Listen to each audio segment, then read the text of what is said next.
It's 10 o'clock. This is Sky News at 10, our top story. An economic war on two fronts as household bills rise across the board. The Prime Minister tells Sky News that the cost of living crisis is ongoing, but pledges to make people better off. But as the US counts down to what Donald Trump calls Liberation Day, Sir Keir Starmer faces a global trade war and more economic pain at home. People are going to be worse off when Trump's tariffs come into effect, won't they? Well, look, I don't think anybody wants to see tariffs. But you acknowledge we are going to get them. Well, look, we're working hard on an economic deal. Tonight, the President and his advisers are in the West Wing finalising their plans. Tomorrow, they will be revealed to a world braced and ready, in most cases, for retaliation. Also tonight, it should have been me. We hear from the father of a medic allegedly killed by the Israeli military in Gaza. Disabled, autistic and homeless, we bring you the story of Chloe and how she was failed by the social care system. Plus, back from gardening leave, the King returns to royal duties after his brief stay in hospital. And we'll take a first look at tomorrow's front pages. That's in our press preview from 10:30 right through to midnight.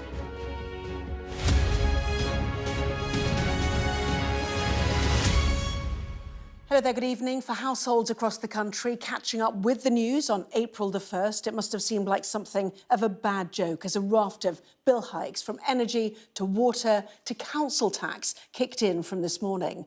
For the Prime Minister, speaking to Sky News, it was evidence that the cost of living crisis was ongoing, but stressed that measures introduced by his government, including a rise in the national minimum wage, would in time improve people's standard of living. A presidential edict tomorrow in Washington, though, could blow that hope apart. Donald Trump is calling his plan to impose global tariffs a liberation day for the United States. For others, it could be the start of a trade war. And here in the UK, the Office for Budget Responsibility said that any protracted tariff battle could wipe out the Chancellor's slender economic room for manoeuvre. Here's our political editor, Beth Rigby. Daily life getting a bit more difficult as millions of us woke up to rising household bills, be it our council tax, energy costs, or the price we pay for our water. The Prime Minister insisting he gets it. I think for most people, they would say the cost of living crisis is ongoing and they feel the pressure financially.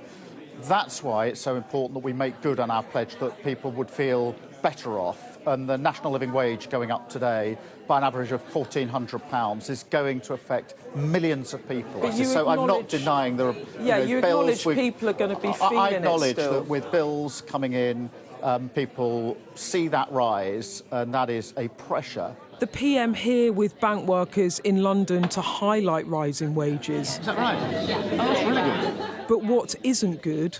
Incoming Trump tariffs, which brings this Prime Minister a serious economic problem.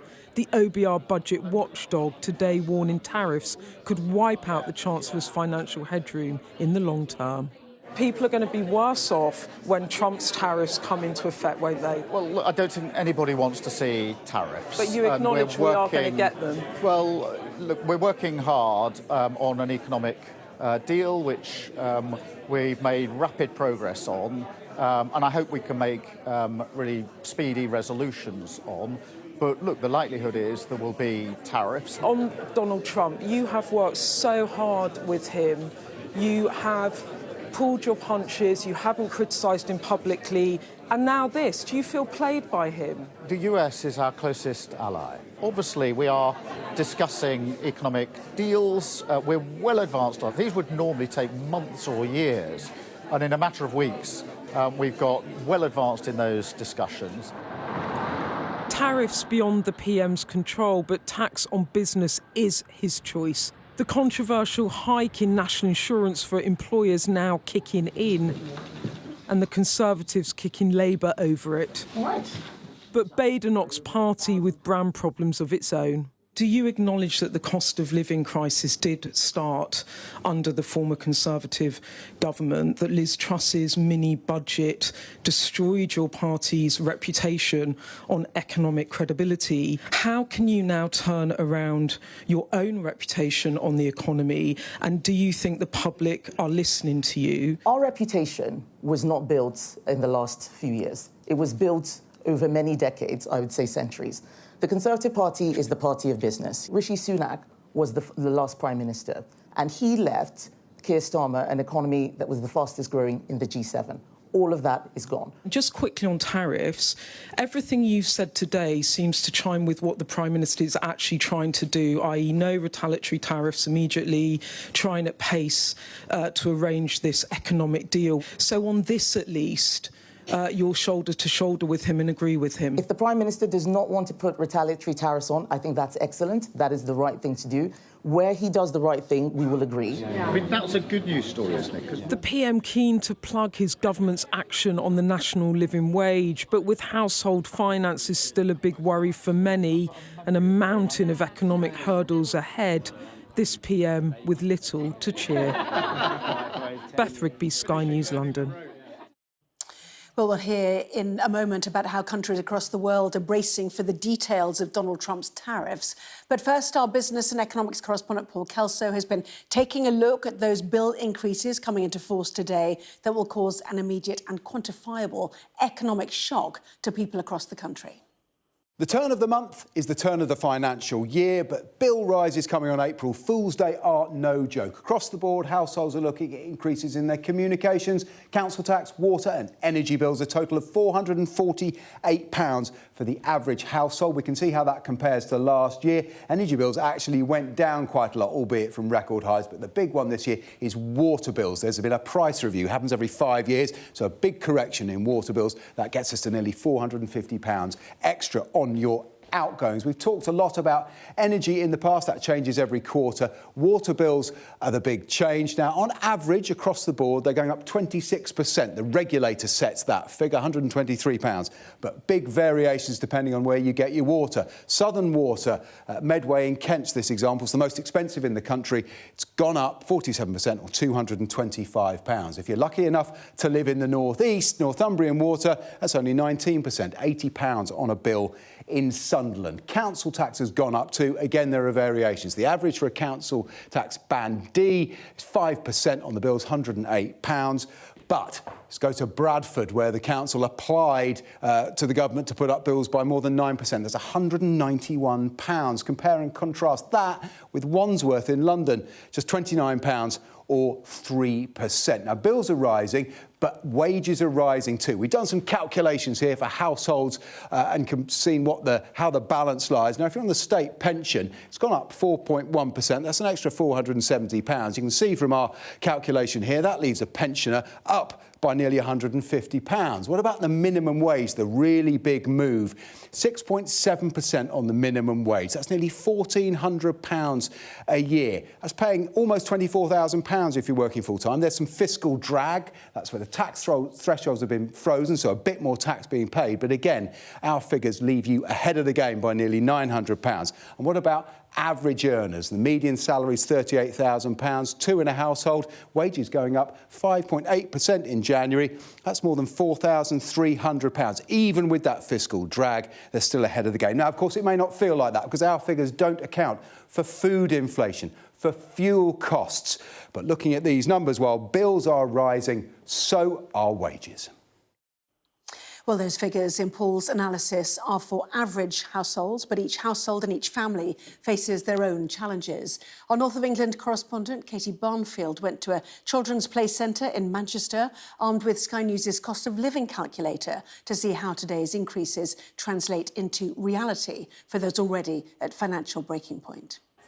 It's all fun and games for these kids at the Hideaway Play Centre in Trafford. But for some of the parents here, there are serious concerns on their minds. To do things with the children, to actually have a life of your own as well as pay your bills, I think the balance there is going to massively change. Laura is a single mum of 3 and a self-employed sports and beauty therapist. Using Sky News' online bill calculator, she discovered she'll now have to find more than £500 extra per year. People out there, their wages increase to cover that increase. For people like me, I'm not going to do that. I'm not going to charge my customers a hell of a lot more money just because everything's gone up.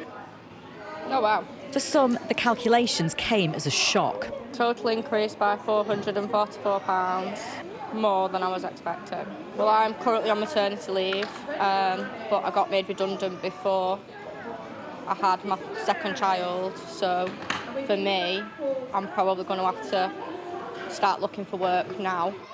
The government say that pay increases will largely ease the pain of rising bills, but for Bonnie and her family, that isn't the case. It's very upsetting. It is, because it is struggling now to make ends meet and it's going up again. I'm going to have to put more hours in at work where I can, and probably just cut back on food. Really that bad? Yeah. The Hideaway works on a pay-what-you-can basis to help those struggling to make ends meet. But CEO Ruth says they're not immune from the pressures either. We're going to be really impacted by the increase in, obviously, wages going up, but more than that, the national insurance going up. It's going to cost us about an extra £60,000 this year alone. Reducing our services in certain areas is a genuine something that we're going to have to look at. For many families, household costs and the worries that go with them just keep on climbing. Katie Barnfield, Sky News in Trafford. And if you go on our website or app, you can see how the changes to your bills will impact you directly with our cost of living calculator. Just scan the QR code on your screen. Well, as we've been hearing, tomorrow is what Donald Trump has dubbed Liberation Day, the day when details of his global tariffs are revealed. But with the Day of Judgment only hours away, there's still much that we don't know. Let's bring in our US correspondent, Mark Stone, who is at the White House for us. And the actual figures as yet undisclosed, Mark. One report tonight that White House officials behind you have drafted plans for tariffs of about 20% on most of the $3 trillion worth of goods imported annually into the US. Whatever happens tomorrow, it will be global in impact and it will be big. It certainly will. There was, a few weeks ago, Donald Trump had suggested he was going to do this on April the 1st, but then he decided that because it wasn't, as he said, an April Fool, he would move the whole event to April the 2nd. And so tomorrow at the Rose Garden, 4 p.m, he will be joined by his entire cabinet for the first Rose Garden event of his second presidency for Liberation Day, as he's calling it, and a big, big day indeed. Either for the right reasons or maybe for the wrong reasons. We will see. But there's no question that everyone here at the White House believes that tariffs are the answer. They are the answer for making America great again, for making American manufacturing and American industry great again. But there are many clearly around the world who are deeply, deeply anxious. Many in America, too, who believe that tariffs are not the answer, that they will hurt the American consumer. Remember, the core call by Donald Trump during the election campaign was to make the American people's lives better. And in the short term, establishment economists, that's certainly what Donald Trump would call them, he would say they've got it all wrong. But they say that this will make Americans poorer and make everything more expensive for Americans in the short and medium term. But he says he's looking beyond that and that this is the answer. I think for Britain and for so many other countries, what has been a real struggle is trying to negotiate with Donald Trump, because when they negotiate with his team, even those around him don't necessarily know where he's going to fall, where he's going to end up. I've been struck over the course of the day that the Marine has been on the door of the West Wing almost all day, which shows that the Donald Trump is in the West Wing. We understand he's been finalizing the plans with a variety of different officials who have somewhat differing views about the merits of tariffs. Some are much more pro-tariff than others. But at some point tomorrow, the dust will settle. He will settle on a view and he will announce it. And then, only then, we will know the details of it. And I do think that Liberation Day, Anna, should be seen almost as the beginning, not the end, because it is at that point when we know precisely whether this is a blanket 20% tariff on everything, or whether it's country-specific or zone-specific or industry-specific. Then different countries will continue and ramp up their negotiations to try and find some sort of a carve-out. And we know that the British government has been trying desperately to to do that. Keir Starmer spoke on Sunday to Donald Trump. There is an expectation of another call, perhaps within the next 48 hours, where he can throw bones to Donald Trump and say, look, what about if we do this, that or the other? Maybe remove British tariffs on American cars, for example. What about American food? I think that's probably a red line, non-tariff barriers on American food for a variety of reasons, but plenty that the British government will want to do. What, though, if Donald Trump has got all this wrong? Well, he was asked, his team were asked that in the press briefing today. You said that the president right now is with the trade and tariff team. They are very confident that this is all going to work. But what if they're wrong?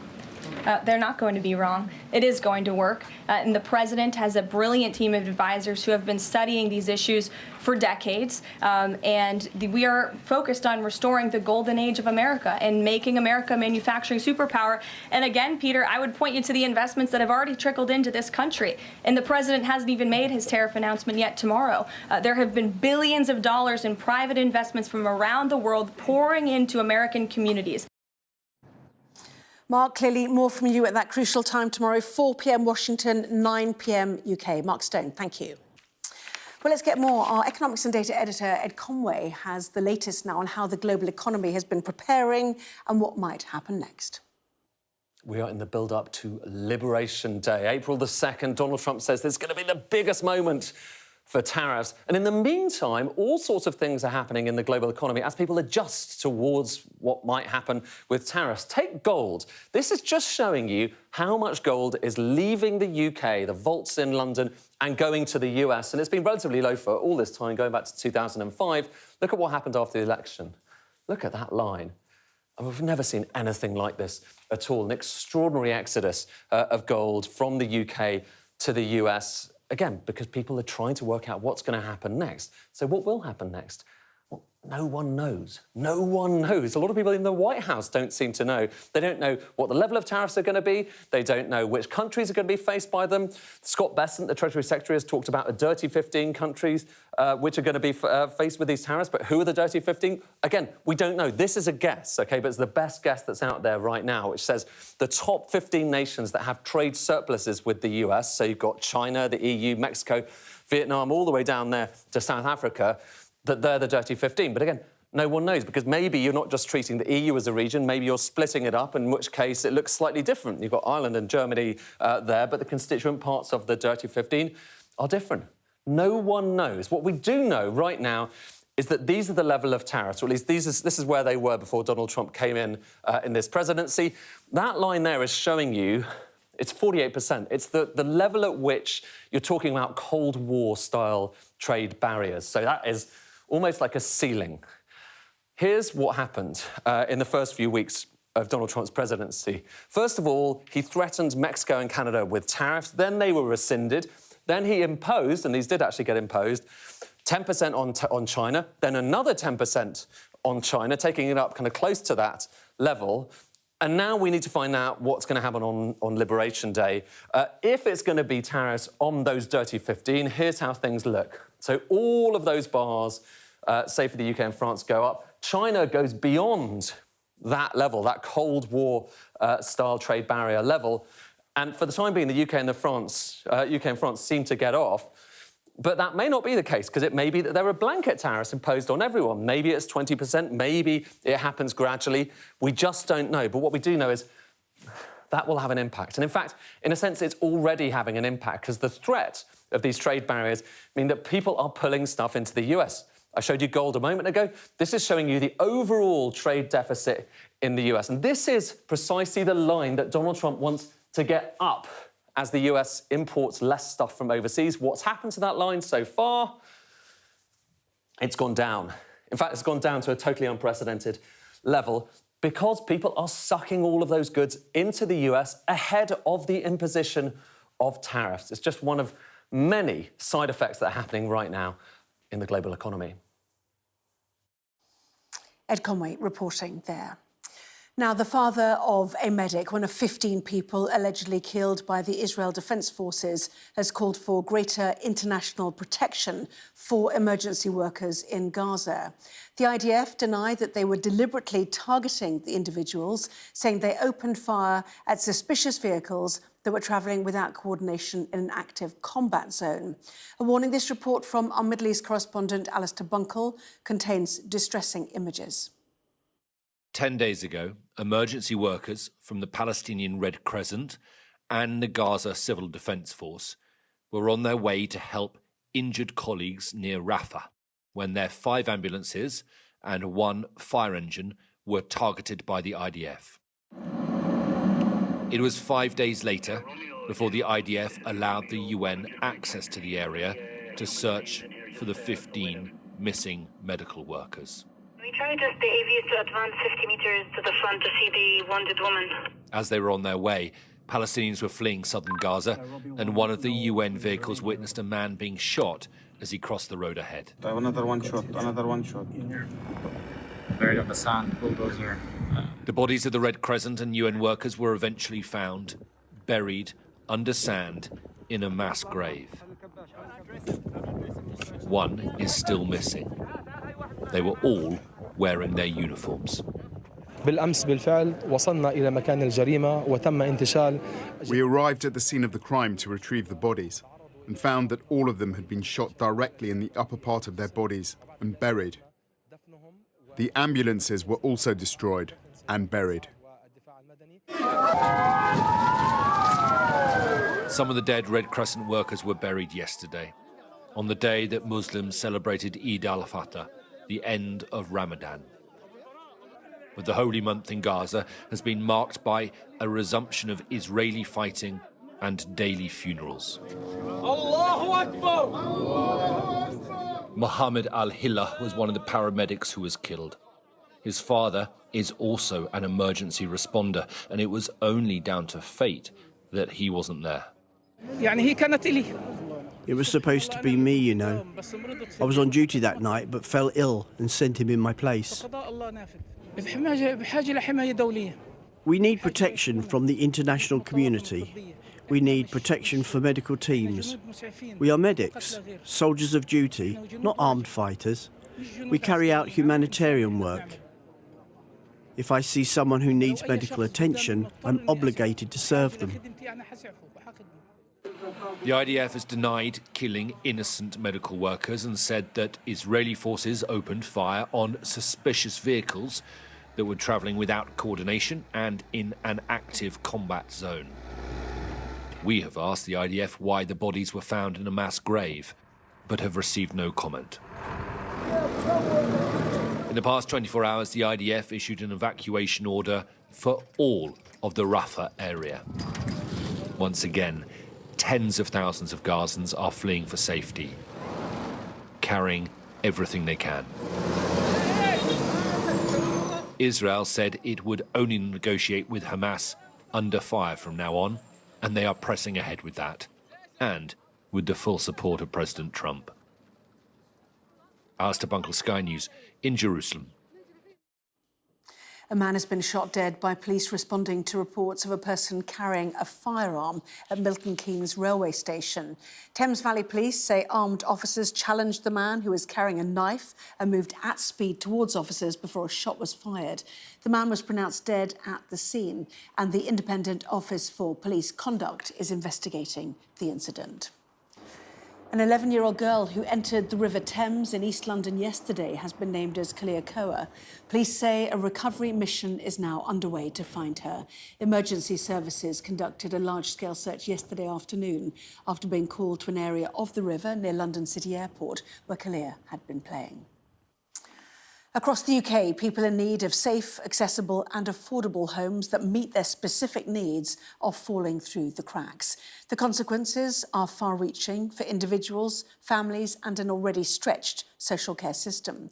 Sky's People and Politics correspondent Nick Martin has been looking at one young woman's story and asking who can care for her.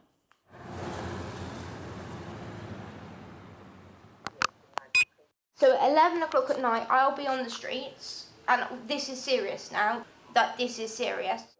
Chloe Layton's life is spiralling out of control. She's disabled, autistic, homeless, and right now she's panicking. At the moment, I don't have anywhere to go. She's pleading with a social worker to find her a place to stay, crammed into a disabled toilet in a pub, recording this conversation because she doesn't trust anyone anymore.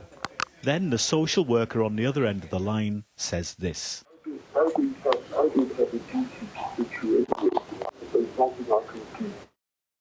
Chloe is on her own.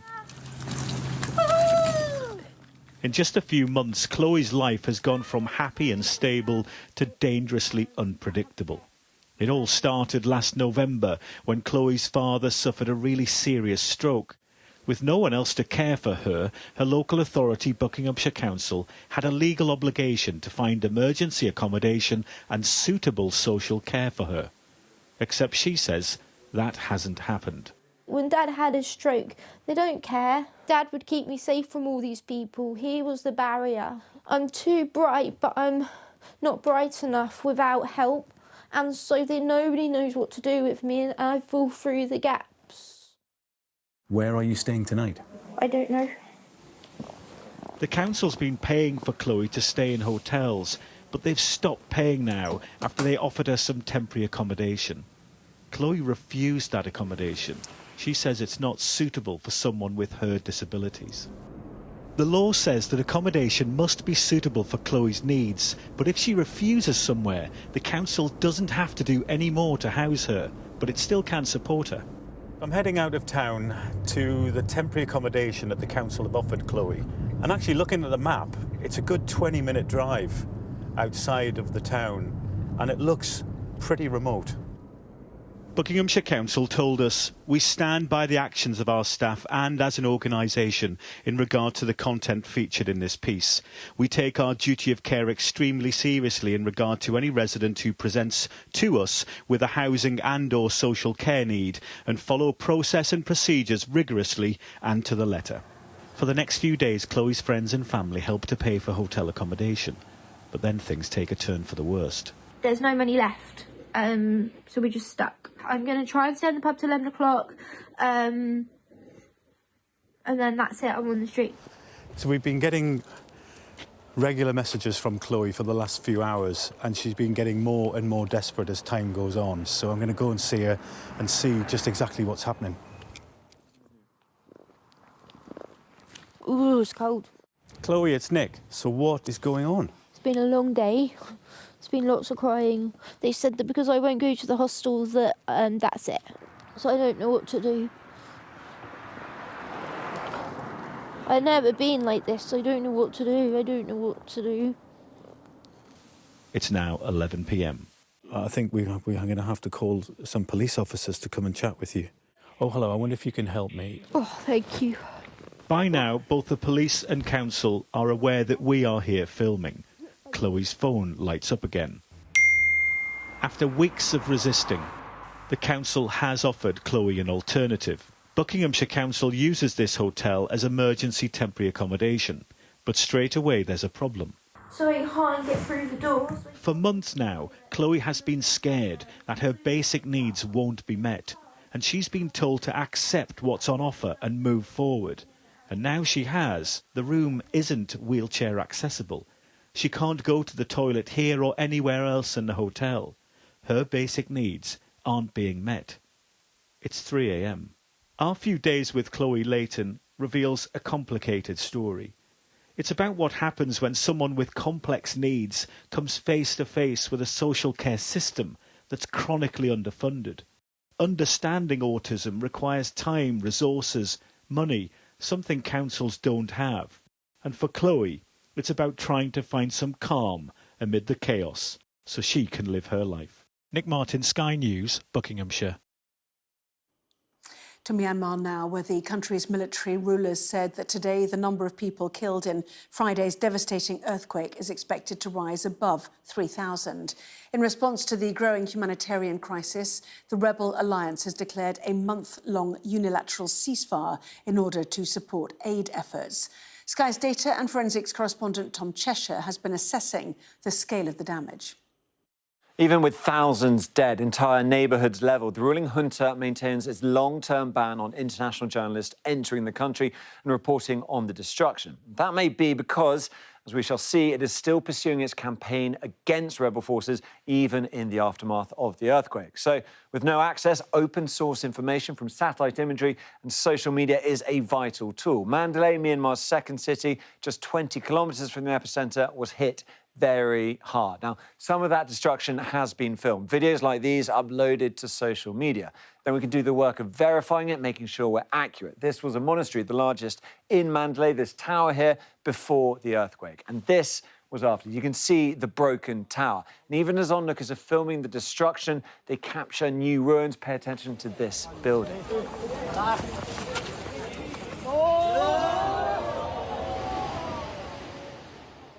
We can check that with satellite imagery. It's a bit grainy, but you can see here the tower is on the floor and then the block that came down over here. So by combining videos like these with satellite imagery, the data and forensics unit has verified and mapped much of the destruction.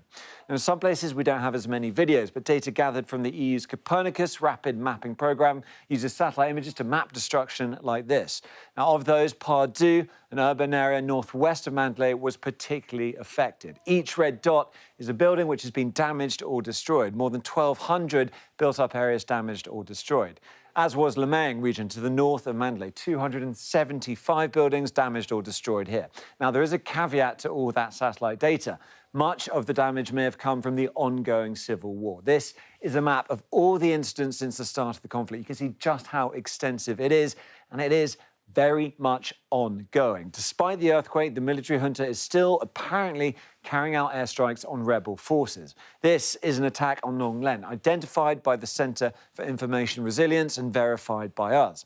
Unlike with the earthquake damage, we can see blast marks and a crater in this image too.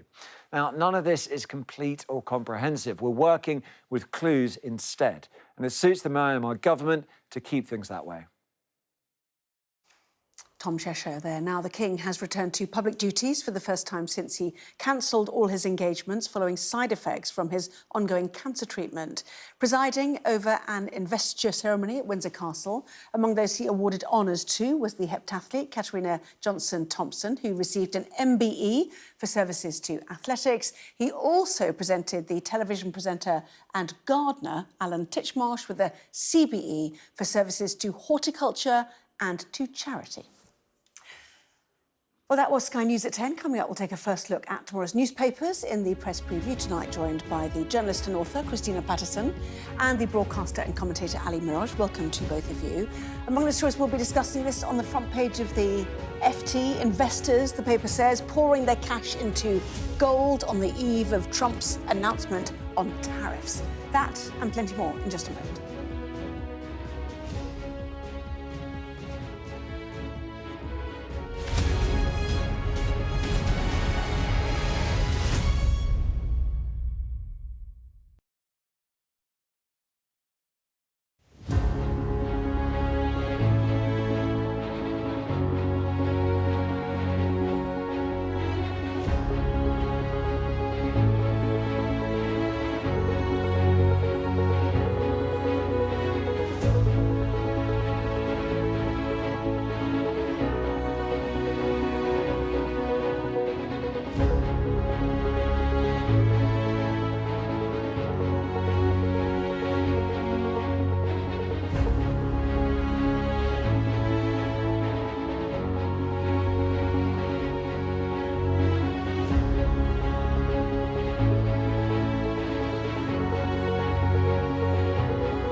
We are under Israeli military restrictions in terms of some of the things that we can film, but it's important to be in there. What a slow drive for the president as he approaches his golf club. 4 more years! Free wherever you get your news. I'm Mark Stone and I'm Sky's correspondent based here in Washington, D.C.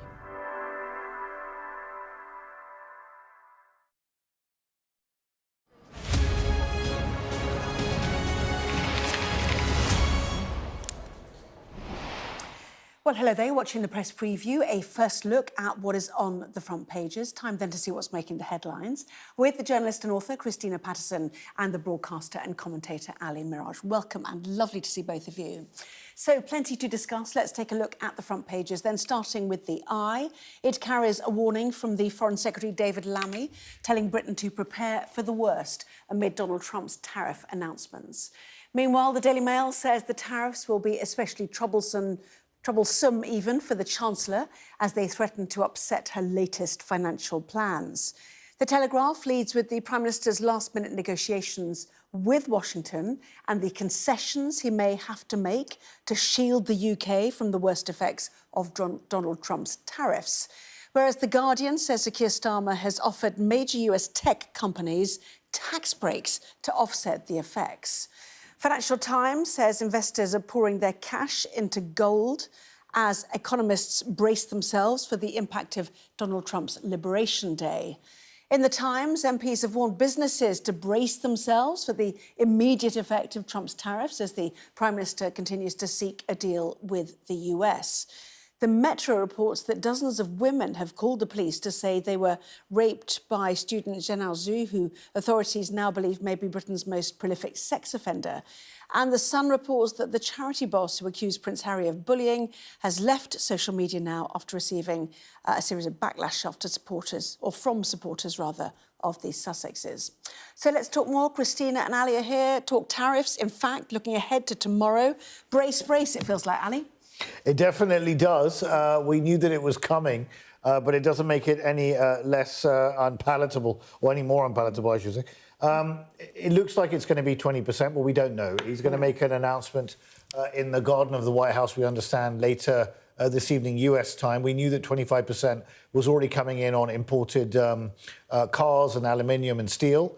But now this is going to be much, much broader, is our understanding. And the real question is, and David Lammy's being quoted on the front of the Eye here, saying that we must prepare for the worst. Well, no surprise for guessing that. The question is, what does Britain do in response? Do we roll over or do we play hardball? It looks like at the moment we're going for the rollover tactic, which is going to be around trying to reduce the digital service tax. It looked like the letter for a state visit from the King didn't quite do the job.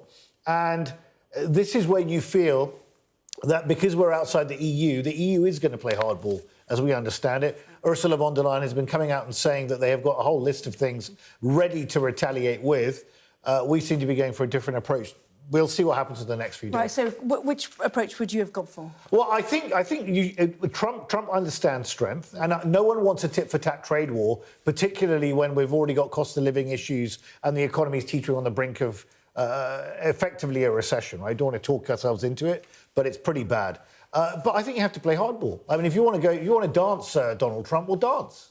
You know, I think that's the approach you have to take. I don't think rolling over and trying to placate them with a digital service reduction in tax to Elon Musk and his cronies is going to do any good for us at all, quite frankly.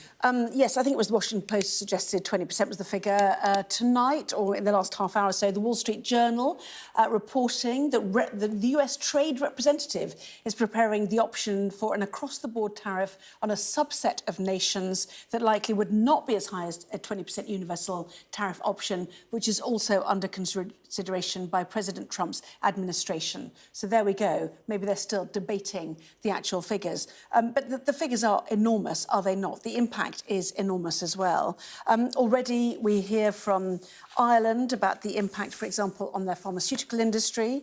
Export of pharmaceutical products from Ireland to the US could reduce by around half, they suggest. Enormous numbers of people work in that, 45,000 people employed in Ireland's pharmaceutical companies. some 58 billion euros in pharma and chemicals is exported from Ireland to the US every year. So that's the EU impact as well, isn't it, really? But the UK told to prepare for the worst. Clearly, they believe that trade talks are going at pace, much faster than they would normally. So they live in hope is the message really from the UK government. Well, I think anyone who lives in hope in relation to Donald Trump is probably needs a hefty dose of reality. I absolutely understand why they are taking the approach they are taking. I mean, he is a maniac, so clearly there is no correct approach to deal with a maniac. And so far, the evidence shows that the only person who has won any kind of negotiation with Donald Trump, the only country, is Vladimir Putin and Russia.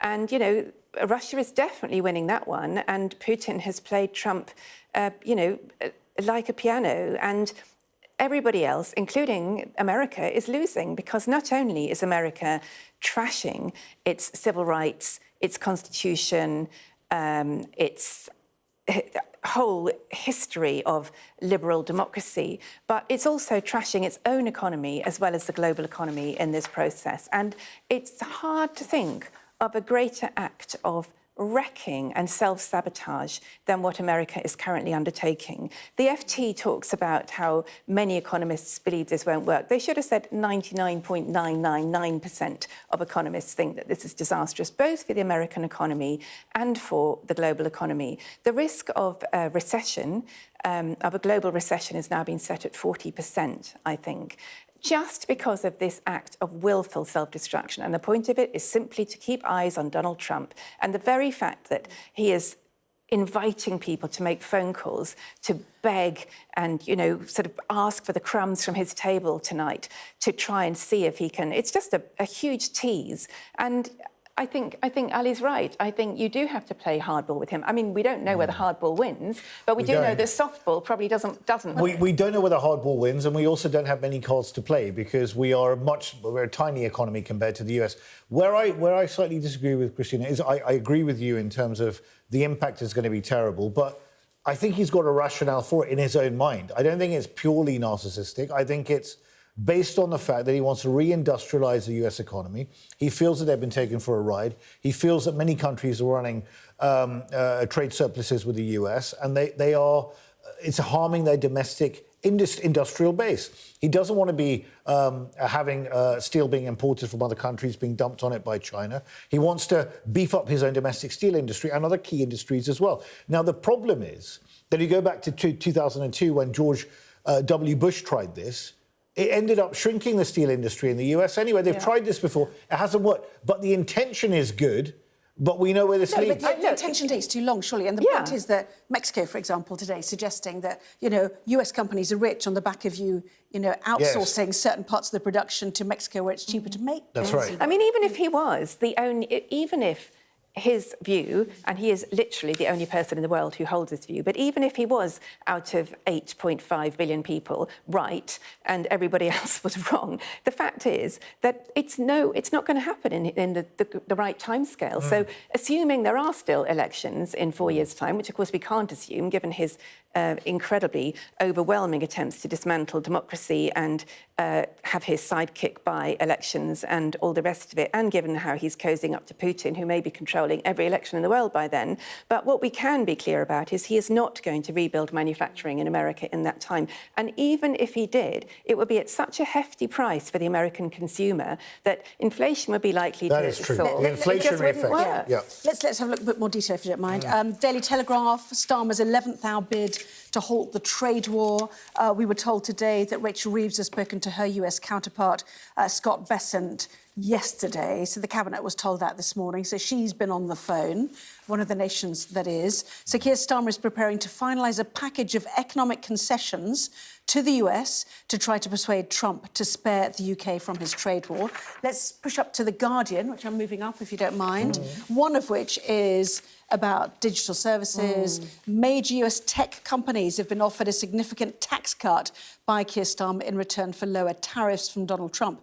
I see that Israel has tonight decided to eliminate all remaining tariffs on US goods ahead of Trump's move. These are reciprocal tariffs. Of course, what you do to us, we'll do to you. Israel, for example, has taken all of its away. Anyway, what do we give up in order to avoid a trade war is the point of these stories, I guess. Well, our tech, I'm very worried about the tech side of things. I mean, already we've seen what American tech is doing to the world, and we've got Elon Musk, who's turned Twitter into a mouthpiece for his own far-right views, and he's actively interfering in the politics and the elections of other countries. So, you know, the idea of us reducing taxes on the tech bros, given all the damage they're doing, and the fact that both Musk and Zuckerberg at Facebook, at Meta, have now removed all fact checkers, and, you know, and they're all kowtowing to Trump. All of that is depressing enough. But also, I'm one of many, many writers who've had my copyright, my intellectual property stolen without my permission by Meta in their trawling of AI. So the idea that, you know, I've already had my property stolen, as has almost every writer in this country with published books, and the idea that we are then placating these people and allowing them to pay even less tax, I find it really, really sticks in the craw. Yeah, and the Daily Mail, Trump's tariffs threaten a crisis for Rachel Reeves. This is the OBR today suggesting that any trade war would eat into her wriggle room, her headroom, although they did suggest that a very small trade war might benefit us because we'd get cheaper goods that have been destined for America. But anyway. Well, that might happen, and China's probably rubbing its hands with glee at that prospect. I mean, when you're living in a world where China is now a status quo power and the US has become an errant vandal, I mean, you know that the world has completely changed. Look, Rachel Reeves has got a complete nightmare of a scenario to manage anyway. I mean, the spring statement was really, really difficult. She's only got 9.9 billion of headroom. It's sort of like we're lurching from crisis to crisis here. And the OBR had said that any sort of tariff war would wipe out that headroom in a flash. So she's effectively going to have to make a decision pretty soon, if this all kicks off, of what's going to happen by October. Is it going to be tax rises or further pain or a combination of both? This is just deferring inevitable, really, really difficult choices where the can has been kicked down the road. 4 p.m. Washington time, 9 p.m. I'll be here, actually, doing that show. 9 p.m. tomorrow night, UK time, so do stay tuned to that. It's going to be fascinating. Lots more still to come in the next part of our programme. The impact of Labour's welfare reforms on the country's employment rate outlined in tomorrow's Times. Back in a moment.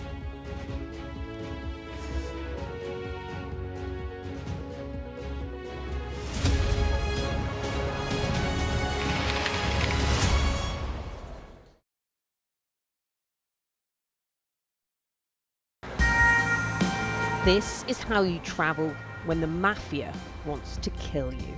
He's almost given up his own freedom, but that's the price he's willing to pay. Here, they don't just arrest Ndrangheta mafia members, they also live among them. Time after time, I've seen the devastating impact of extreme weather and climate change.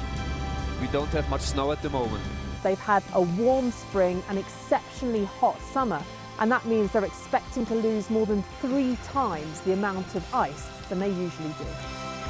Flames are still forcing people from their homes and leaving many questioning their futures. Here was my life. We have nothing. I can't say anything, it's so sad. This disaster is testing the resolve of everyone on this island. The only way out now is by boat. Everything you see is devastated, and the misery being felt by people living here is repeated in towns and villages across Central Europe. Sky News, get the full story first. Turkey is burying its dead. The loss is profound. Whole families died in this collapse, generations wiped out. The violence has penetrated the heart of the city rather than being contained to the estates around the edge, and that speaks to the level of anger being felt here. In Sweden, police have seized a lethal stash. This is just a small sample of the deadly arsenal taken off the streets. This is an example of an advert, really. Anyone of any age could say, I'll do that for £1 million, and then have to go and shoot someone. Yes. I'm Siobhan Robbins, Sky's Europe correspondent based here in Berlin.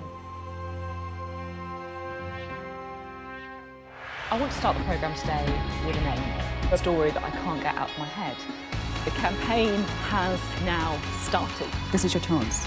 Tell people This is the politics hub. It's not correct. The tax burden is projected to go up. No, I am talking about the... No, but I'm not. This is my interview. Look, this is ridiculous. No one does care about us. I'm really interested in that. On the politics hub, you like to push the boundaries. He's got the majority. The question is, what is he going to do with it?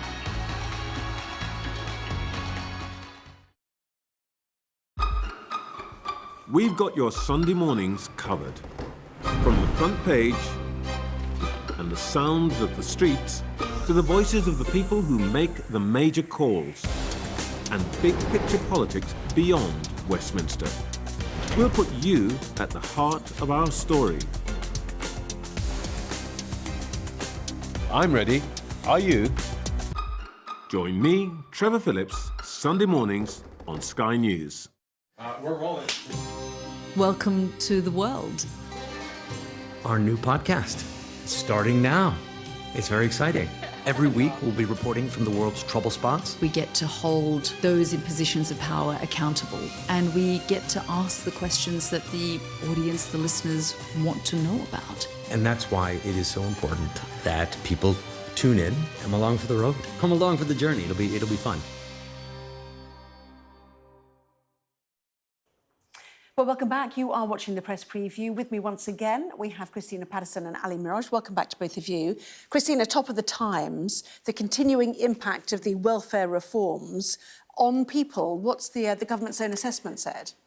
Well, it has said that by, oh goodness, when is it? An extra according to the latest predictions, Labour's welfare reforms will result in 400,000 more people signed off unfit for work by, I'm trying to find the date, by, it's not immediately, I think it might be by 2030, official estimates in the autumn suggested, yeah. By 2030. By 2030. Which obviously would be very unfortunate. I mean, this whole thing is a nightmare for Labour, for any government, and obviously most of all for the people who are currently on benefits, and particularly for the disabled people whose benefits will now be cut. I think it's very, very hard to know how to do this in a way that will work effectively. And I think most people do want to work, but it is labour intensive and expensive to support people into work.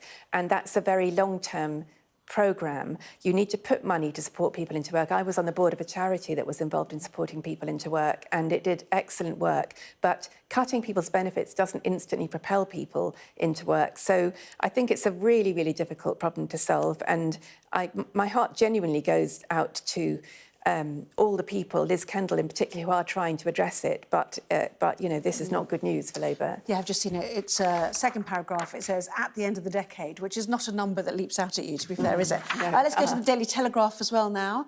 Police have been told to use facial recognition searches in every criminal investigation. So why would that be of interest? Well, because there seems to be a disconnect between certain police services that are using it a lot more than others. And what is happening here is the Independent Police Inspectorate urging forces to fully exploit this technology. Now, we know that this is being used by some forces a lot when it comes to shoplifting and other things. There's a lot of CCTV and facial recognition technology out there. If we're going to win the battle against criminals, we should use all the available technology we have. And the fact is that people are also getting now worried about reporting stuff because they don't think anything gets done. Anything that can help us is a move in the right direction. And just a quick word on the picture story, certainly for The Guardian and The Times. It's the Beatles. 4 new ones, 4 biopics or biopics, however you say it. Anyway, there they are. The Fab Four, Sam Mendes is the director, revealing his cast for his Beatles biopics.